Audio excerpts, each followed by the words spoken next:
Olá pessoal, aqui é o Fred, bem-vindos a essa segunda aula. O tema da aula de hoje vai ser núcleo e imagem. Bom, antes de falar de núcleo e imagem, eu vou começar com um teorema aqui, que diz o seguinte: vamos supor que a gente tem dois espaços vetoriais, que eu vou chamar de V e W. A gente tem uma base para V, e essa base tem N elementos, e a gente tem aqui também N vetores de W, que não necessariamente são uma base, certo? Podem ser quaisquer N vetores de W. Aí o que esse teorema diz é que então vai existir uma única transformação linear que vai de V para W, que manda o V1 no W1, o V2 no W2 e assim por diante, até o Vn no Wn. Okay? Então, se eu tiver aqui uma base para V e um conjunto qualquer com a mesma quantidade aqui de vetores em W, vai existir e vai ser única a transformação que manda o V1 no W1, V2 no W2, Vn no Wn. Eu não vou fazer a demonstração desse teorema aqui, mas a ideia desse teorema é justamente construir a transformação linear que faz isso, certo? A gente constrói uma função de um jeito esperto que faz isso e depois verifica que ela é de fato uma transformação linear. Então, quem que vai ser a função que faz isso? A gente vai definir ela da seguinte maneira: se eu pego um vetor qualquer aqui no espaço V, eu posso escrever ele como uma combinação linear dos elementos aqui da base de V. E aí, a partir disso, eu vou definir onde que a transformação T vai mandar esse V.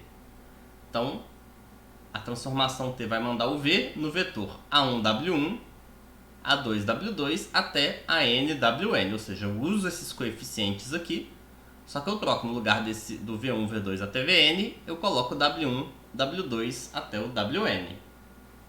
Então, se a gente fizer isso aqui vai dar pra gente uma transformação que vai mandar o V1.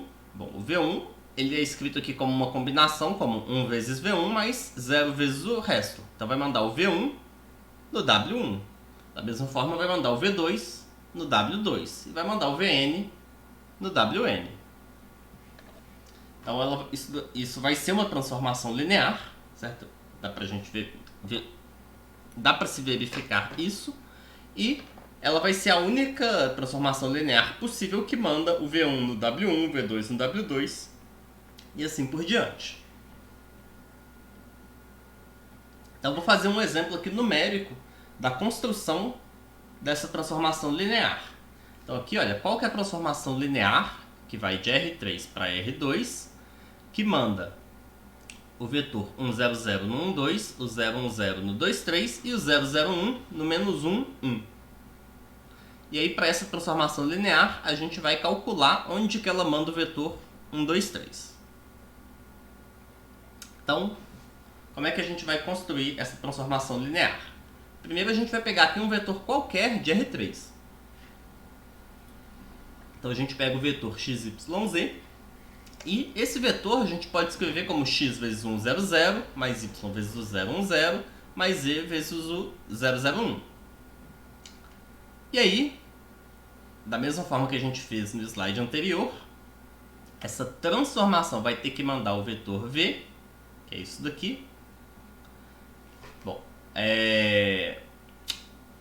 essa transformação, certo? Ela vai mandar, pra gente descobrir onde que ela vai ter que mandar o vetor v, é só a gente ver onde que ela vai ter que mandar isso daqui. Aí aqui a gente vai usar propriedades das transformações lineares. Então a t aplicada aqui nessa soma é só eu fazer t de cada uma das parcelas dessa soma. E depois eu posso jogar os escalares para fora. Então aqui a gente vai ficar com x t de 1, 0, 0, mais y t de 0, 1, 0, mais z t de 0, 0, 1. Aí agora eu uso que o t de 1, 0, 0 tem que ser 1, 2. Então a gente vai ficar com x vezes 1, 2. T de 0, 1, 0 é 2, 3. Então aqui vai ficar y, 2, 3. E o t de 0, 0, 1 é... O t de 0, 0, 1 é menos 1, 1. Então aqui vai ficar z menos 1 e 1. E aí somando aqui eu obtenho que essa transformação manda o vetor xyz no vetor x mais 2y menos z, 2x mais 3y mais z. Aí agora eu vou responder isso daqui, onde que ela manda o 1, 2, 3. Então a gente já achou a fórmula para onde que ela manda o x, y, z. Então agora é só aplicar isso, certo? Então o vetor 1, 2, 3 vai ser mandado no 1 mais 2 vezes 2 menos 3. E aqui 2 vezes 1 mais 3 vezes 2 mais 3. Então ela manda 1, 2, 3 no 2, 11, certo? Só resolver essa continha aqui. Então agora outro exemplo. Qual que é a transformação linear? Que vai de R2 para R3, que manda o vetor 1, 1 no 2, 4, 6 e manda o menos 1, 1 no 0, 2, 0. Então vamos só recapitular o que a gente fez ali no slide anterior. Vou voltar aqui. O que a gente fez aqui? A gente escreveu um vetor genérico aqui do domínio como combinação linear dos vetores canônicos. E aí a gente olhou onde que essa transformação mandava cada um dos vetores canônicos. Então foi isso que a gente fez para construir aqui a formulinha. Nesse caso do exemplo 2, isso vai ser um pouquinho mais complicado. Porque se eu pegar aqui em R2, se eu pegar um vetor XY, que seria um vetor genérico aqui em R2, é um pouco mais difícil descobrir como é que a gente vai escrever o XY como combinação linear do 1, 1 e do menos 1, 1. Então o que a gente vai fazer é um pouquinho diferente. Então, olha só, se eu pegar o vetor 1, 0, que é um dos vetores canônicos aqui de R2, eu posso escrever ele como combinação linear desses dois, porque esses dois aqui são uma base de R2. Certo? Então se eu pegar o 1, 1 menos 1, 1, eu posso escrever qualquer vetor de R2 como combinação deles, em particular eu posso escrever 1, 0. Então, eu tento escrever 1, 0 como A vezes 1, 1 mais B vezes o menos 1, 1. E aí, resolvendo o sisteminha, eu mostro que o 1, 0 vai ser meio de 1, 1 menos meio de menos 1, 1. Certo? Então, vamos conferir aqui se está certo. Então, aqui vai dar meio mais meio dá 1. Aqui vai dar meio menos meio dá 0. Então, de fato, isso daqui vai dar o vetor 1, 0. Então a gente escreveu um dos vetores canônicos como combinação linear desses dois aqui. E aí usando isso, eu posso descobrir onde que a transformação T manda o 1, 0. Como é que a gente faz isso? Bom, T de 1, 0 vai ter que ser T dessa coisa aqui. Então eu copiei ela para cá. Aí agora de novo, a gente vai usar as propriedades da transformação linear. Certo? Então essa soma aqui eu posso separar. E depois eu posso jogar os escalares para fora. Então eu vou ficar com meio de t de 1, 1. E aqui eu vou ficar com menos meio de t de menos 1, 1. Que eu coloquei aqui. E aí a gente já sabe onde que a transformação t manda o 1, 1 e onde que ela manda o menos 1, 1. Então é só substituir. Vai dar meio do 2, 4, 6 menos meio do 0, 2, 0. E aí, resolvendo a conta aqui, a gente vai ficar com 1, 1 e 3. Então, essa transformação manda o 1, 0 no 1, 1, 3. Então, eu descobri onde que a transformação T manda um dos vetores canônicos. Agora, eu faço a mesma coisa para o outro vetor canônico. Então, o 0, 1 eu também posso escrever como uma combinação linear desses dois aqui. E aí, eu faço a mesma coisa aqui para o 0, 1. Resolvo as contas e vejo que essa transformação manda o 0, 1 no 1, 3, 3. E aí eu sei agora a imagem do 1, 0 e do 0, 1. Então se eu quiser saber onde que essa transformação manda o vetor xy, como o vetor xy é 1, 0, 0 e 0, 1, então aqui falta um t disso daqui, né? Então, a transformação disso daqui vai ser igual a x vezes a transformação do 1, 0, que é um 1, 3, mais y vezes a transformação do 0, 1, que é o 1, 3, 3. Então, é aqui que essa transformação manda um vetor qualquer. Então, t de xy vai ser x mais 3y, 3x mais 3y.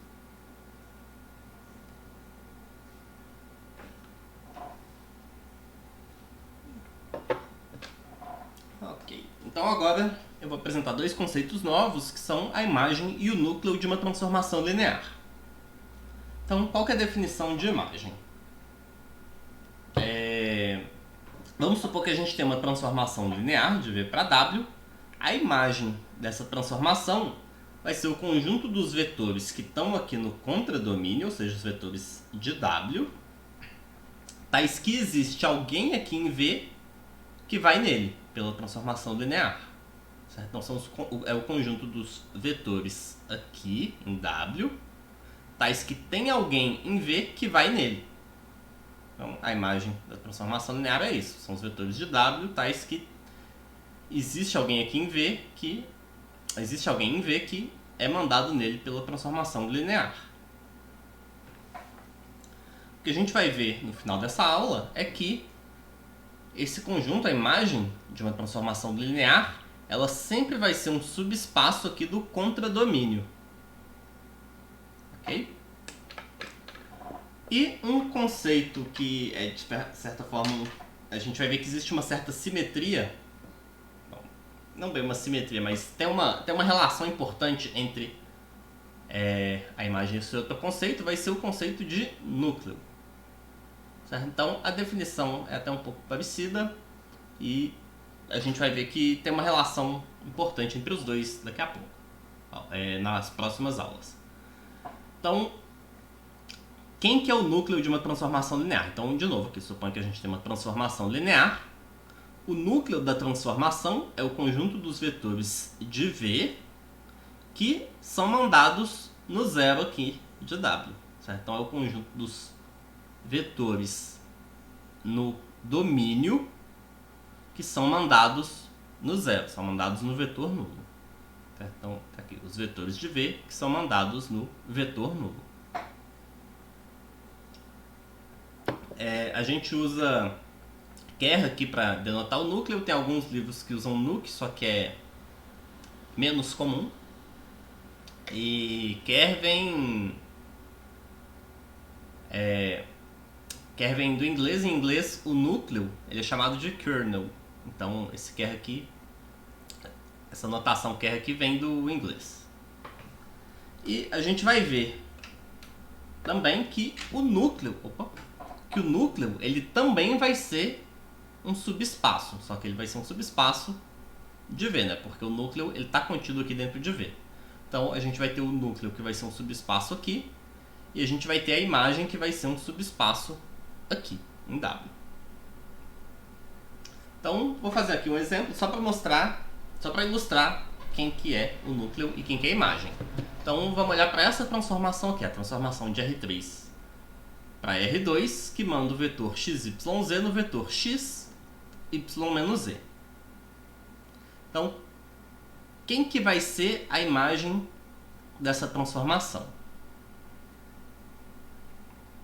Então, para eu saber quem que é a imagem dessa transformação, eu tenho que ver onde que um vetor genérico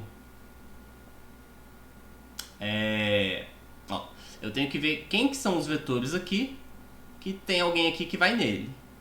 Então, se eu pegar um vetor aqui, olha, em R2, um vetor qualquer, AB,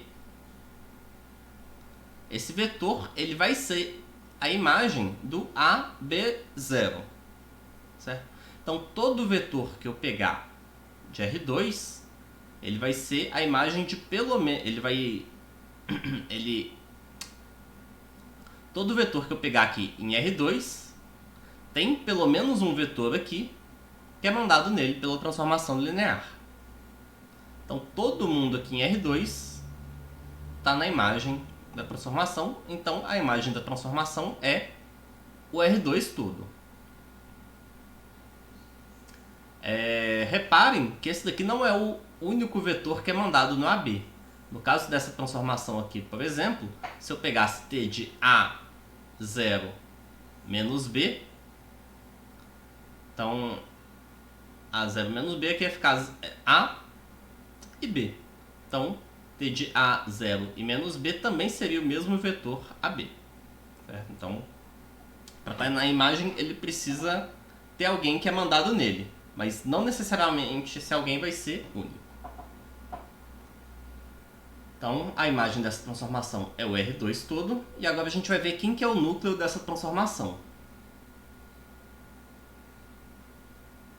Então aqui, quem que vai ser o núcleo dessa transformação? A gente precisa descobrir quem que são os vetores de R3, tais que t de x, y, z vai dar o vetor 0, 0, vai dar o vetor nulo aqui. Então, a gente quer saber quem que são os vetores, tais que t de x, y, z é o 0, 0. Bom, para isso acontecer, o x tem que ser 0 e y menos z tem que ser 0. Ou seja, o x tem que ser 0 e o y tem que ser igual ao z. Então, o núcleo dessa transformação vão ser os vetores em que a primeira entrada é 0 e a segunda e a terceira entrada são iguais. Então, são os vetores dessa forma aqui, 0, y, y, onde o y é qualquer número real. Então, todo vetor que eu pegar dessa forma aqui vai ser mandado no 0 e qualquer vetor que seja mandado no 0 tem que ser dessa forma aqui. Então, esse aqui é o núcleo dessa transformação linear.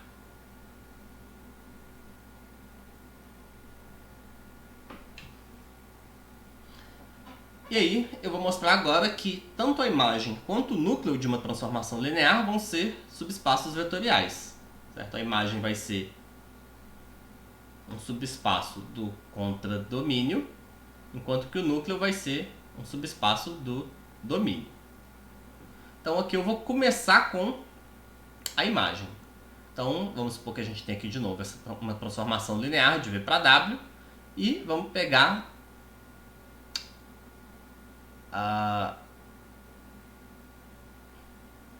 Desculpa, eu vou começar aqui, está errado. Eu vou começar com o núcleo da transformação. Vou começar mostrando que o núcleo da transformação linear é um subespaço. Então, vamos supor aqui que eu tenho essa transformação linear e eu tenho dois vetores no núcleo, certo? Então, eu tenho V1 e V2 aqui no núcleo, que é um subconjunto aqui, e um número real qualquer. O que eu preciso mostrar para que o núcleo seja um subespaço? Então, eu preciso mostrar que se eu somo dois vetores no núcleo, ele continua no núcleo. E um múltiplo escalar qualquer de um vetor do núcleo vai ter que estar no núcleo também. Certo? Se eu mostrar essas duas coisas, eu vou ter mostrado que o núcleo é um subespaço. Então, primeiro aqui, eu vou aplicar a transformação na soma de dois vetores que estão no núcleo. Certo? Então, eu vou aplicar t em V1 mais V2. Aí aqui eu vou usar a propriedade de transformação linear, t de V1 mais V2 é t de V1 mais t de V2. Como esses dois vetores estão no núcleo, então eles são mandados no zero. Então t de V1 é o vetor nulo, t de V2 é o vetor nulo. E aí na hora que eu somo vetor nulo com vetor nulo, eu obtenho o vetor nulo. Então o V1 mais V2 ele é mandado no zero também. Então ele está no o V1 mais V2 ele está no núcleo também. Da mesma forma, se eu aplicar a transformação no múltiplo de um cara que está no núcleo, usando aqui propriedade de transformação linear, a gente pode jogar o K aqui para fora. Então, Kt de V1. T de V1 é o vetor nulo, porque o V1 está no núcleo. E aí, na hora que eu fizer K vezes o vetor nulo, a gente vai obter o vetor nulo. Então, K é um múltiplo qualquer de um vetor que está no núcleo, ele vai ser mandado no zero também. Então, vai estar no núcleo também. Portanto, a gente conclui que o núcleo ele vai ser um subespaço aqui. E aqui também está errado, aqui era para ser a imagem. Vou mostrar agora que a imagem vai ser um subespaço. Então, de novo, a gente tem uma transformação linear, só que agora eu vou pegar dois vetores na imagem dessa transformação linear. Então, o que vai querer dizer que esses vetores estão na imagem? Eles estão aqui em W e tem alguém em V que é mandado em cada um desses vetores. Certo? Então, o W1 o W1 ele vai ter que ser T de alguém que está aqui em V, certo? Ele vai ser T de V1 para algum V1 em V. E o W2 ele vai ter que ser T de algum V2 aqui em V. Então o W1 é T de V1 e o W2 é T de V2. E aí, para mostrar que é subespaço, de novo, eu tenho que mostrar que a soma de dois vetores na imagem está na imagem e que o múltiplo escalar de um vetor da imagem vai ter que estar na imagem. Então, eu vou começar aqui com a soma. Se eu pegar W1 mais W2, para mostrar que está na imagem, eu tenho que mostrar que tem alguém que vai nesse cara aqui. E aí, o que acontece? W1 mais W2, bom, W1 é T de V1, W2 é T de V2. E aí, como tem uma transformação linear, T de V1 mais T de V2 é T de V1 mais V2. Então, o V1 mais V2 é mandado no W1 mais W2. Então, o que a gente conclui é que o W1 mais W2 está na imagem da transformação. Para o múltiplo, para o escalar, a gente faz uma coisa parecida. Então, se eu pegar aqui um múltiplo escalar de um cara que está na imagem, então, KW1, isso daqui vai ser KT de V1. E aí, como isso daqui é uma transformação linear, eu posso jogar o K para dentro aqui. Então, isso vai ser T de KV1. Então, o KV1, ele é mandado pelo T no KW1. Então, o KW1, ele vai estar na imagem da transformação linear também. E aí, a gente conclui que a imagem, ela também é um subespaço vetorial, só que ela é um subespaço do W. E aí, na próxima aula, a gente vai ver que a dimensão desses dois subespaços, ela está relacionada com a dimensão aqui do V, que é o famoso teorema do núcleo e da imagem. E por hoje é só. De novo, quaisquer dúvidas, sugestões ou comentários, vocês coloquem nos comentários do vídeo. E até a próxima, pessoal!